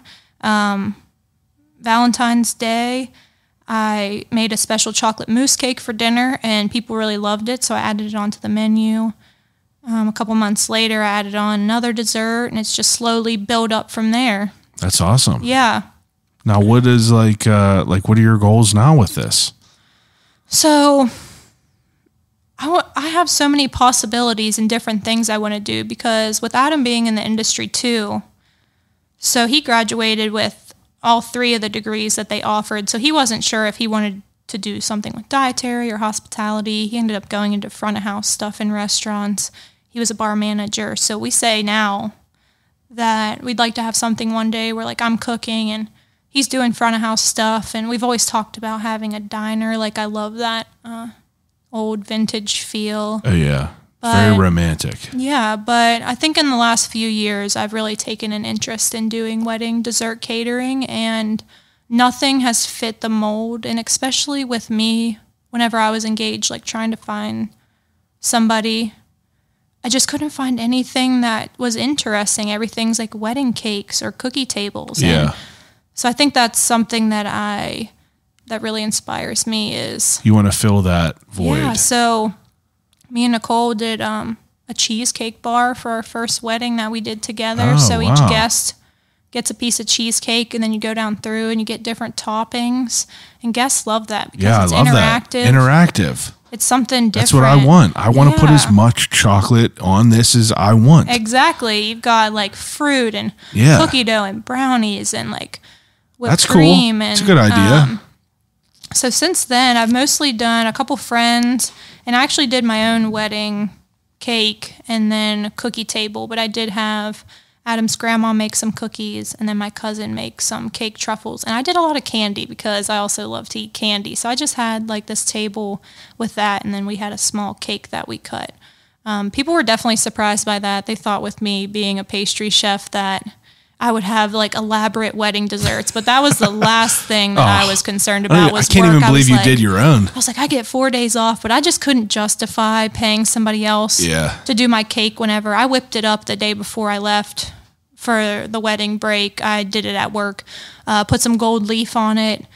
We actually forgot at the wedding. We were having such a good time. We never put the cake topper in. We just ate like the bare cake, and it was all good. No one even ate cake at our wedding, and it wasn't because it was bad. I mean, it was great, but it's just people are lit up. They don't want to have a piece of cake. Plus, we had an enormous cookie table. Yeah, that's all you need, really. I mean, I told my wife, I was like, I don't even know why we're getting a cake. And then a couple months later, my buddy got married, and they didn't have a cake. They just had a tray. They had it was like a board with wooden dowels, and it was just donuts. I've thought about making one of those. I feel like that could be a good little side hustle thing if I could like make the board and then people could rent it out and 100%. get donuts. And I've definitely thought about that. And it was a cool idea. Yeah. And I really like having that wedding stress myself. I've learned that if I can make it as easy on the client as possible, that's what I want, because a lot of people will ask, what do you want for your wedding dessert? And when I think it's better to sort of have your thing that you offer, and then it's like, if you want that,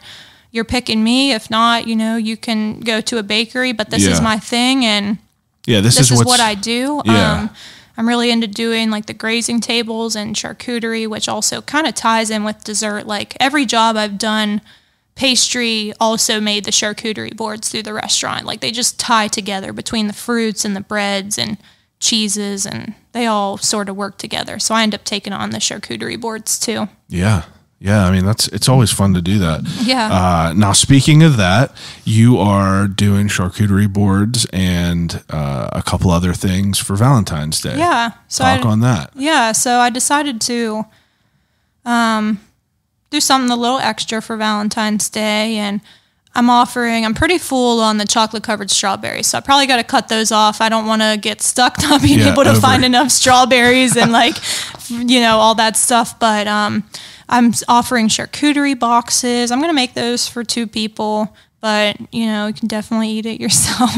You can definitely eat it yourself. That's good. I don't know. That's a perfect it's like a perfect thing to do. I did some last year where I was able to just like pick something up and, you know, just bring it home. So that'll be good. I'm excited about that. So what, you know, your goal eventually is to have your own spot with Adam? Yeah, I would say that maybe even like a catering type situation. Yeah, your own thing. Yeah, that's cool. I think the goal is for us to also be able to focus on our outside life. Yeah. I've definitely taken on my career as a lot of my personality, and I'm trying to learn things outside of that too. That work-life balance. Yeah, so I'd like to have something where I know with weddings, you start like Wednesday, Thursday, work till Saturday, and then you have a couple days, and that's something, that kind of lifestyle really interests me. That sounds nice. Have a couple days off. Yeah, because right now it's like same thing every week. I do get 2 days off, but there's always like meetings and ordering and picking up food, because as a pastry chef running a department, I have to do all my ordering and inventory, and it's a small department, but I still put in probably like $1,000 order a week for my flours, sugars, eggs, things like that. So there's always always housekeeping to do. Yeah, absolutely. Is there anything you think we missed about you and your work at the Abbey? Yeah, I would say like I wanted to talk about my assistant and give them some credit, because I hired Morgan about a month before my wedding. I met Morgan through Burgatory with Adam, and they wanted to get into baking. They were a home baker. And I was like, I have the perfect opportunity. I'm looking for help. I'm looking for somebody interested. And if you're willing to learn and show up every day, like, I got the perfect job for you. I can pay you well. Like, the Abbey, the food might seem expensive, but they pay their staff well and they take care of their staff. So that's good to know. Yeah. That's a huge, like, point of, like, supporting, because it's the first pastry job I've had where it feels like a livable wage. That's great. Yeah, so Morgan came in and learned that bread. We would work together, like, making this bread every day until it was perfect. And Morgan saw through all the different seasons, like I talked about, with checking the weather and how we need to adjust it. And they've got that down now to where I can, like, take a little step back from work, because being by myself was really hard for a long time. So it's nice to have that helper that you can depend on. Yeah, definitely. And the creative range, like, now I see the Abbey going into, like, we have different breads that we make for the kitchen. I do the social media there too, so that's been taking a lot of my time, and making content, reels has Do you like been that? a big thing. I love it. I took that on myself. The manager and the chefs would do it before and post here and there, but I saw potential to really have a well put together branded page that I try to be consistent with. And I noticed myself that if I see a restaurant posting the same thing every week of their specials that they have, or drink specials, like, I'm going to go there just because I'm seeing it a lot. And it's in my brain. Like, when I think, like, where should I go eat tonight? Like, the last Instagram post I saw is, like, what's on my mind. That's interesting. I never thought about that. I'm always looking at Instagram stories. So the first thing, like, that I saw last, like, that's where I'm going. So I try to be consistent of posting on the story every day, things that I have added to the coffee shop, because we make small batches in there of, I have cookies, brownies, muffins, cake truffles, and it changes. We keep quiche in there, like little mini quiche all the time, and it's just nice stuff to come in, grab, sit down. A little variety. Yeah, you're welcome to, like, work in there at the coffee shop. And doing the social media, I love it. It's something different. It allows me to, like, not just be stuck doing the same buns every day and things like that. Yeah. What do you do for fun whenever you're not working? Like, what do you enjoy?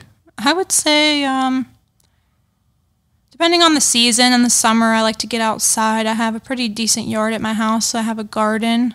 Nice. There's a school by my house. I go and rollerblade. Like, I love rollerblading. I have since I was little. And sometimes I'll go out, like, on the trail downtown, but the streets are a little bit rough, so I typically, like, stick to parking lots and stuff. But it's fun to just get out and listen to music and, you know, coast. Yeah, that's cool. That's good. You got to whenever you're working as much as you are. Yeah. Got to have a little bit of the work-life balance. Okay. Ending segment that I do with everyone. You ready for that? Oh, yeah. Okay. The ending segment that I do with everyone is called Desert Island Questions. Oh, Jesus. Hit both of them. Okay, desert island questions. Whenever I give each guest 3 categories to take with them on a desert island and use until they starve to death and die. First category, 3 movies. I think my love for Halloween rules this, so I'm going to say one I always go back to is Beetlejuice. Mm-hmm. Very good. Yeah.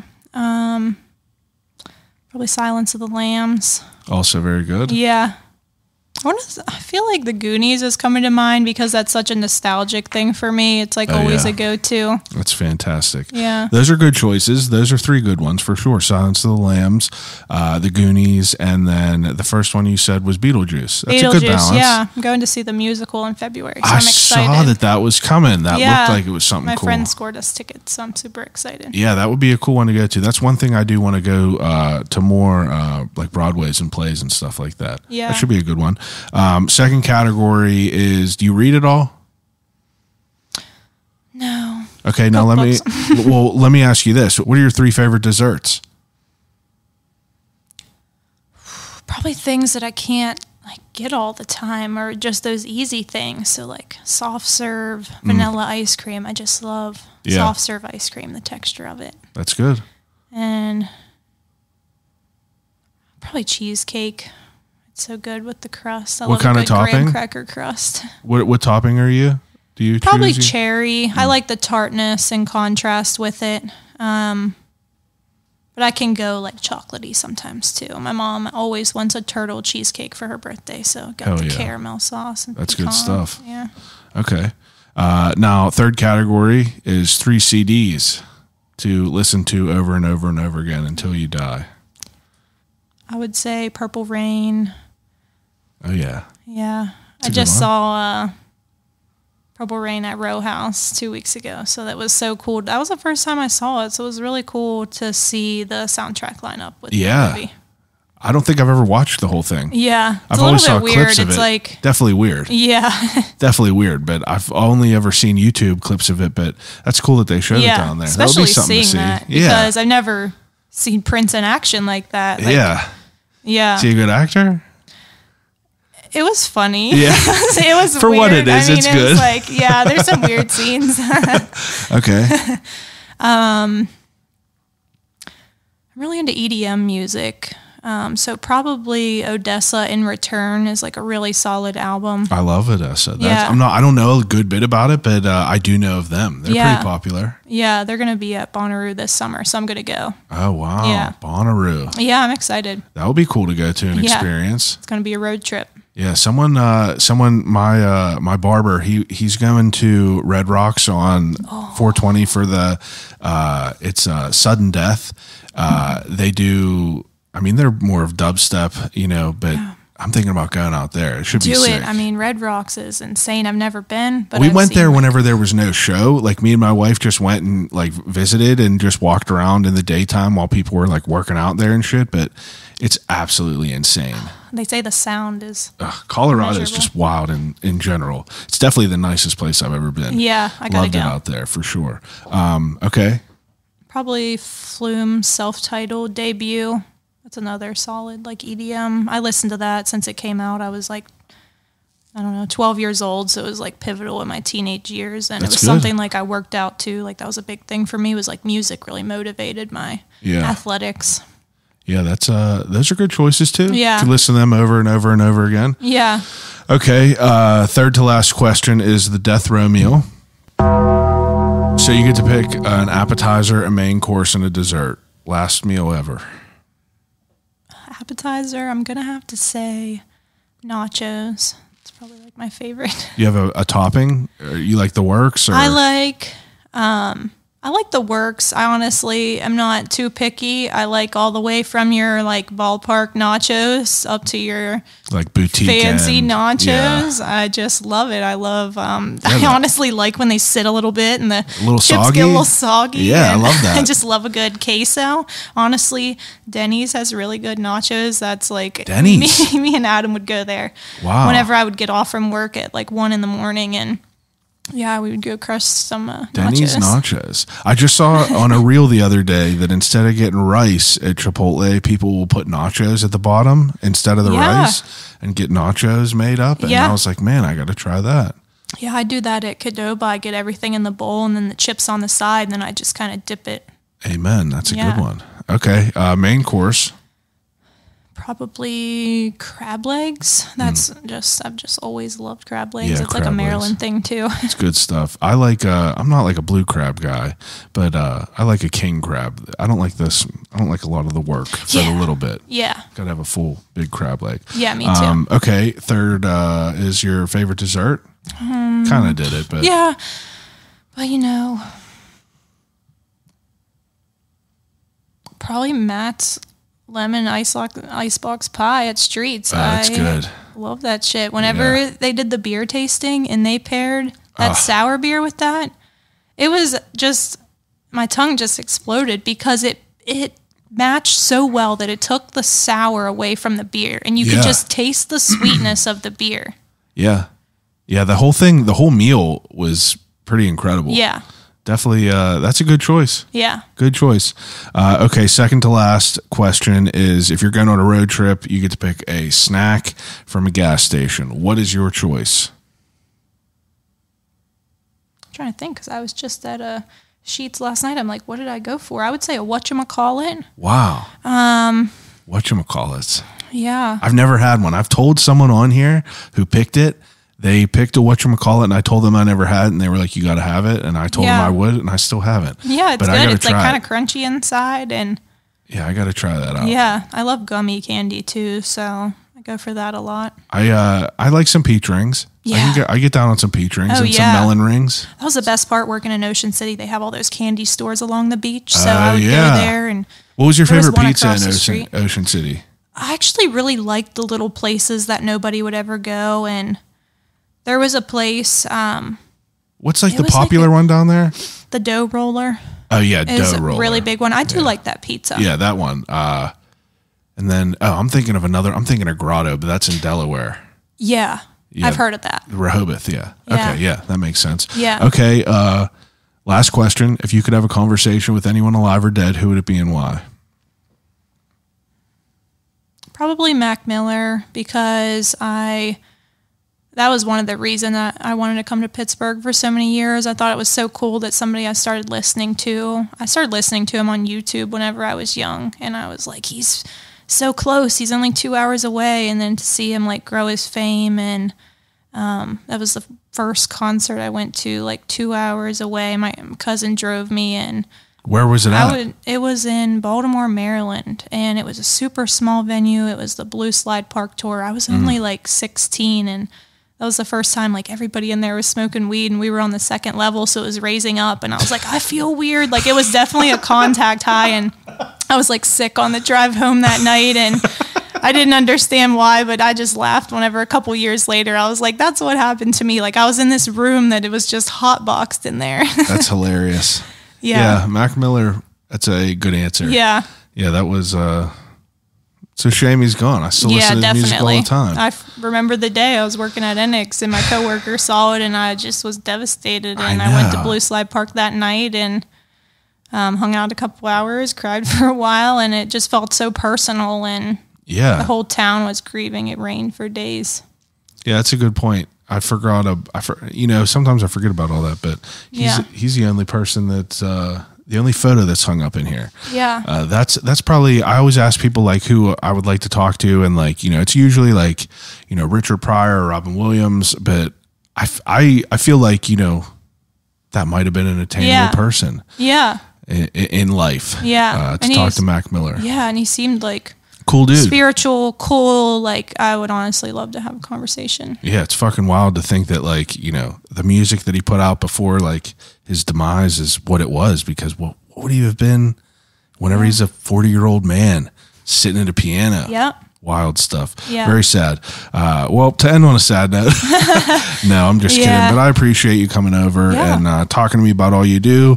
Definitely an interesting, meandering life to get to where you are. Yeah. Being the executive pastry chef at the Abbey. Yeah. Now take a second, give everyone the information where they could follow you, where they could see the pages, what's the Instagram, all that. Yeah. So I'm mostly on Instagram at Danielle.pgh. And then I'm kind of active on TikTok too. If you're on there, I like to post cooking videos and random life stuff, and that's the same, Danielle PGH. But it's really the main social media I keep up with. I do run the social media at the Abbey, so you can see a lot of my stuff there. I'm able to promote. I have a Valentine's cookie decorating class coming up. And that's not just a couples thing. I have friends, I have single people come, and I can either, like, I'm there hands-on, so I can give you the details of cookie decorating, or if you're just there to have fun, then, come have fun, have some drinks, and I'll be doing more classes. That's something I take a lot of interest in, is like teaching the baking stuff and the finishing, like decorating cupcakes and stuff. So I'll have a lot more classes coming up this year, so follow the Abbey on Instagram and Facebook. When is the Valentine's class? It's on Valentine's night. Okay. So what's the best way for people to get tickets for that? So the tickets are on Eventbrite. I have the link in my bio. I have it in the Abbey's bio. And you can scroll up on here, and I'll put it at the bottom of the description, so you can just click right where you are. And if people want to order stuff for Valentine's from you, do they just message your Instagram? Yeah, they can DM me on Instagram. And I do like custom work throughout the year. I'm taking on some weddings, so yeah, just hit me up if you're interested in some sweets made with love. Made with love and made with care. Yeah. Everyone else that's listening, appreciate it as usual. Each and every week, back with another guest doing cool things throughout our city. Thanks for listening. Call you right back.